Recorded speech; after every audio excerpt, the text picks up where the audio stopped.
উমরাহ কি একটি ট্যুর? প্রশ্নটি উমরাহকে ছোট করে না, বরং আমাদের অন্তরের অবস্থাকে স্পষ্ট করে তুলে ধরে।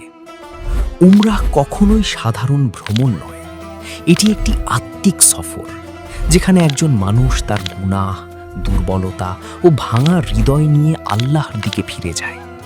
কাবার সামনে দাঁড়িয়ে একজন মানুষ শুধু একটি পবিত্র স্থান দেখে না, সে নিজের জীবনকে নতুনভাবে উপলব্ধি করতে শেখে। এখানে বাহ্যিক আনন্দ নয়, বরং থাকে গভীর নীরবতা, বিনয় এবং আত্মসমর্পণ। রাসূল সাল্লাল্লাহু আলাইহি ওয়াসাল্লাম বলেছেন, এক উমরাহ থেকে আরেক উমরাহ এর মাঝের গুনাহগুলোর কাফফারা হয়ে যায়। তাহলে যে ইবাদত মানুষকে ভেতর থেকে পরিশুদ্ধ করে, তাকে কি বলে একটি ট্যুর হতে পারে?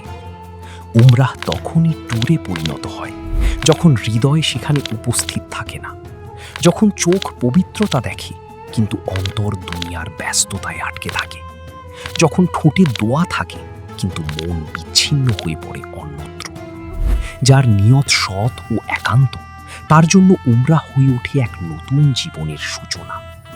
উমরাহ মানে ফিরে আসা, ভুল থেকে, গুনাহ থেকে এবং আল্লাহ থেকে দূরে সরে যাওয়া জীবন থেকে। এটি কেবল শরীরের সফর নয়, এটি আত্মার যাত্রা। আর এই যাত্রায় সবচেয়ে বড় পরিবর্তন ঘটে ভেতরে। একই পথ, কারো জন্য শুধু ভ্রমণ, আর কারো জন্য জান্নাতের পথে প্রথম পদক্ষেপ। আর এই পবিত্র যাত্রায় মেহেরবা.com আপনার রাহবার।